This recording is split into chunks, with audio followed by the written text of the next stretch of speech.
Welcome to this deep dive, and we're diving into the Constitution of Jamaica today. You wanted to know more about how the Jamaican government is structured. So we've got some really fascinating material to work with here. Excerpts from the Constitution itself and some background information from the National Library of Jamaica.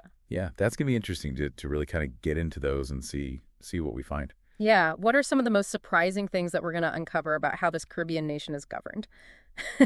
That's what we're here to find out.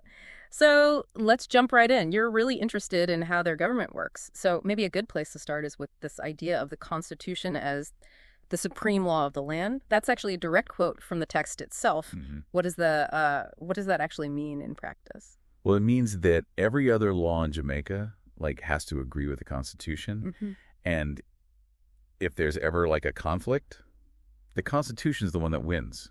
It's really the ultimate rule book, the foundation. Oh, so it's not just like a symbolic document or something? Oh, no, it's got real teeth. It has actual power. Yeah, it does. And that kind of brings us to another interesting point. Mm-hmm. Jamaica is a constitutional monarchy, which I think some people might find a little unusual for a Caribbean nation. Right. Queen Elizabeth II is technically the head of state, but she's represented by the Governor General. Right. So no royal visits every other week. Yeah. But this Governor General has some serious responsibilities, right? Like appointing officials, signing off on laws. Yeah, they do have certain powers. Yeah. But a lot of them are exercised on the advice of the Prime Minister. Okay. For example, the Prime Minister, they get to choose the date for a general election, appoint ministers, and assign their portfolios. It's important to note that the Governor General's role is largely ceremonial, with the real governing power residing with the Prime Minister and the Cabinet. Okay, so it's sort of like a delicate dance between tradition and then the modern, way of governing. Right. But let's get into the nuts and bolts here a little bit. How does their parliament work? Jamaica has a Senate and a House of Representatives, Right. a bicameral system. Yep. Just like many other countries. Just like a lot of other countries. But here's where I thought things got a little interesting. The Prime Minister gets to appoint 13 out of the 21 senators. Yeah. That seems like a lot of control.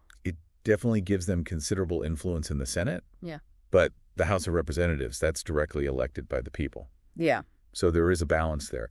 Also, there are some things like money bills that have to originate in the House. That's the power of the purse. The power of the purse, right. Yeah. It makes sense that elected officials would kind of have the final say on spending. Makes sense to me. Speaking of money, I was really intrigued by how the Constitution handles the finances. It's not like the Prime Minister can just, grab what they need. Almost all the money goes into this consolidated fund. Right. It's all about accountability and transparency. The consolidated fund is essentially where all the government revenue goes. Yeah. And getting money out of that fund is very strictly controlled. Okay.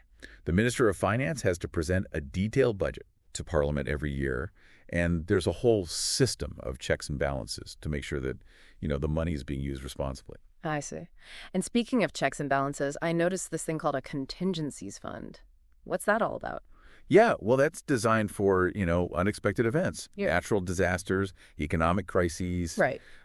Things like that. That allows the government to respond quickly without having to go through the whole budget process again. Right.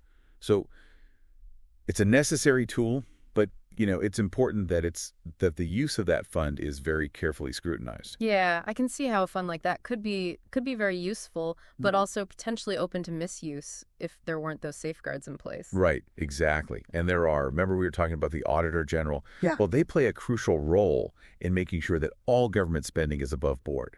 Their job is to independently audit how those funds are used, make sure everything's accounted for. Good. Interestingly enough, the Auditor General doesn't audit their own department. Oh, really? That responsibility falls to the Minister of Finance, It's interesting. which some argue creates a potential conflict of interest. Okay, yeah, that definitely raises some eyebrows. You'd think an independent body would be a better choice for that. But shifting gears a little bit, let's talk about citizenship. Right. The Constitution lays out who's automatically Jamaican. Right. People born there or born to Jamaican parents, even if they're overseas. But then things get a little more complex when it comes to spouses. Yeah, that's right. A woman who marries a Jamaican man, she doesn't automatically become a citizen. She can register, but It's a process. It's not a given. Okay. So, That's interesting. reflects the evolution of social norms and legal frameworks. Yeah. And then there's this provision that the governor general can actually revoke someone's citizenship. Right. That seemed like a pretty drastic measure. Why would that even be a thing? It's mainly to address situations where a Jamaican citizen acquires another nationality and potentially owes allegiance to a foreign power. So it's about navigating those potential conflicts of interest and making sure that the people who hold Jamaican citizenship maintain their primary loyalty to Jamaica. So it's like a way to deal with potential divided loyalties, I guess. Exactly. But like many aspects of the Constitution, it's definitely a point of debate. Sure. Some argue that it's an outdated provision, while others think it's still relevant in today's world. Really highlight the complexities of citizenship in a globalized society. It's definitely not as simple as it might seem at first glance. Now, let's talk about some of the rights and freedoms that are guaranteed by the Constitution. Yeah, so the Constitution outlines a whole set of fundamental rights and freedoms. The right to life, liberty, freedom of movement, protection from inhumane treatment, the right to property, freedom of conscience and expression, freedom of association, the right to privacy, they're all there. Okay, so pretty standard stuff for a modern democracy. Pretty much, yeah. But I did notice a kind of interesting caveat in there. The enjoyment of these rights is subject to respect for the rights and freedoms of others and for the public interest. So basically, your rights end where someone else's begin, or... Yeah, it's basically a recognition that individual rights can sometimes conflict with the needs of society as a whole. Okay. So the Constitution is trying to strike a balance Right. between individual freedoms and the collective good. It's a delicate balancing act, and often it's up to the courts to sort of interpret where those boundaries lie. So it's not just a list of absolutes. Right. There's some nuance to it. It's more nuanced than that.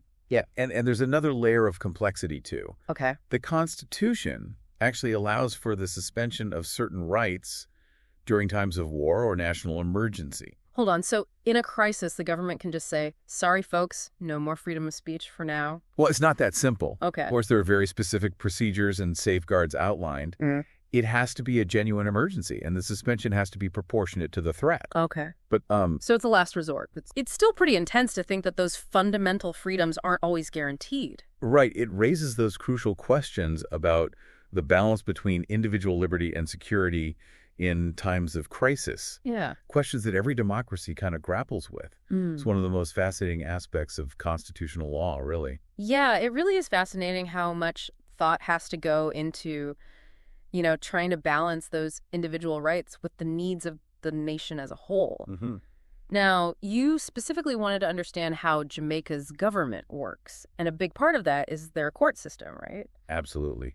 The Jamaican Constitution, it lays out a really comprehensive judicial framework, and I think you'll find it quite interesting. Well, I was definitely surprised to learn that you could actually appeal all the way up to the Privy Council in London. Right. That seems like a holdover from colonial times. It is a legacy of Jamaica's history as a British colony, and it continues to be a point of debate. Okay. Some argue that it's outdated and that it undermines Jamaican sovereignty. Others see it as a valuable link to a really well-established legal system, one that has, a long history of jurisprudence.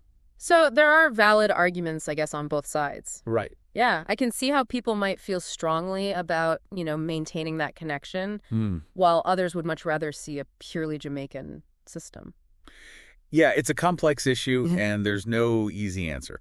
But regardless of where that final appeal goes, Jamaica has its own really robust court system with the Chief Justice at the helm. Okay, and appointing the Chief Justice isn't just up to the Prime Minister, is it? The leader of the opposition also has a role to play. That's correct. The appointment of the Chief Justice, as well as the President of the Court of Appeal, involves consultation between the Prime Minister and the leader of the opposition. Okay. It's another example of the checks and balances that are built into the system to prevent any one person or party from having too much control. I'm starting to see a pattern here. The Constitution seems to be all about ensuring that power is distributed, that no one entity can just kind of run roughshod over the system. Exactly. And another way the Constitution protects the judiciary is by protecting their salaries. Okay. Their pay can't be arbitrarily reduced, which helps to shield them from political pressure or interference. That makes a lot of sense. Yeah. If judges were worried about their paychecks being cut, Right. it could definitely influence their decisions. Absolutely. Mm. It's about ensuring an independent and impartial judiciary, Right. which is crucial for any functioning democracy. So we've got these checks and balances in the appointment of judges, and their salaries are protected. Are there any other mechanisms in place to ensure that the judiciary can operate without, undue influence? Well, the Constitution, it also establishes these separate commissions for the civil service and the police force. Okay. That takes those powers out of the direct control of politicians. Mm-hmm. So these commissions, they handle appointments, promotions, dismissals, disciplinary actions. Okay. The idea is to create a more meritocratic and impartial system. So it's like creating a buffer between the politicians and the day-to-day running of the government, in a way. But if I'm reading this correctly, it looks like the prime minister still has some say in who sits on those commissions, right? Yeah. You're right. The prime minister, in consultation with the leader of the opposition, will recommend the members of those commissions. Okay. So while there is that degree of independence, there's also a recognition that these bodies operate within the broader political framework. It seems like everything in the Jamaican system is about finding that balance It is. between independence and accountability. Yeah, it's a delicate dance, for Yeah. sure.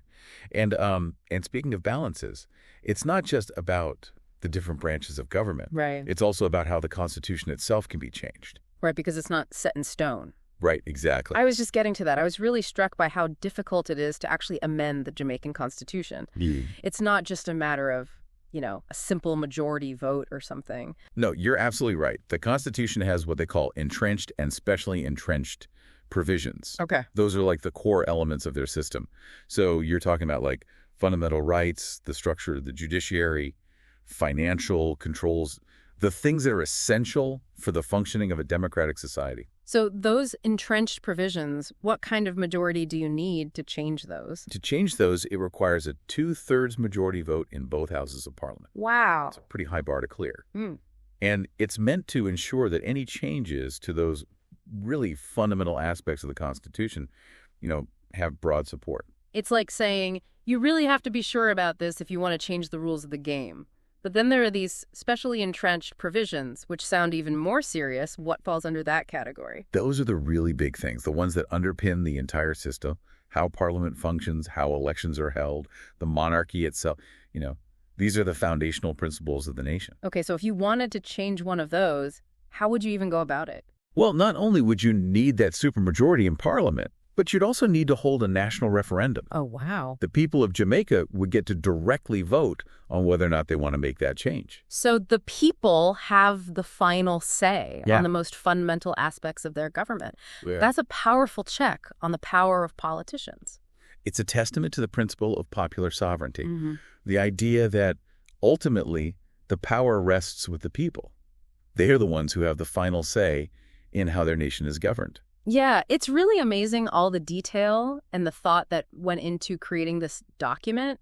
It's not just a set of rules. Right. It's a whole framework for how a nation, how it governs itself, protects its citizens, and even how it adapts to change. It really is a testament to the foresight and wisdom of those who drafted it. They clearly understood the importance of balancing power, safeguarding rights, ensuring accountability. We've covered a lot of ground today, from that concept of constitutional supremacy to all the intricacies of how you even amend the document. But for you, what was the most striking or unexpected aspect of the Jamaican Constitution? Well, I think what really stands out for me is the level of detail that's devoted to financial management and accountability. Okay. Those stringent controls around the consolidated fund, the requirement for that detailed annual budget, the role of the Auditor General, it all points to a real deep commitment to transparency and responsible governance. Yeah. For me, it was those specially entrenched provisions. Yeah. The fact that certain fundamental aspects of their government can only be changed by a national referendum.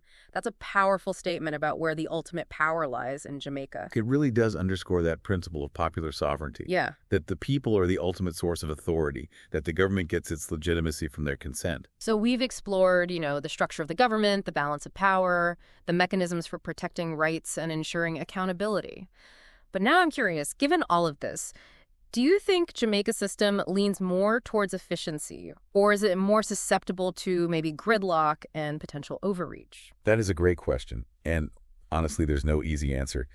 The Jamaican Constitution, just like any system of governance, has its strengths and its weaknesses. Um, the checks and balances that we've talked about, they're designed to prevent abuse of power, but they can also sometimes slow down decision-making. The prime minister, they have significant influence, but their power is tempered by that need for consultation and consensus building. So it's really a constant negotiation between efficiency and accountability. It's a trade-off. Yeah. You gain stability and protection against tyranny, but you might lose a bit of speed and agility in the process. Exactly. You put it perfectly.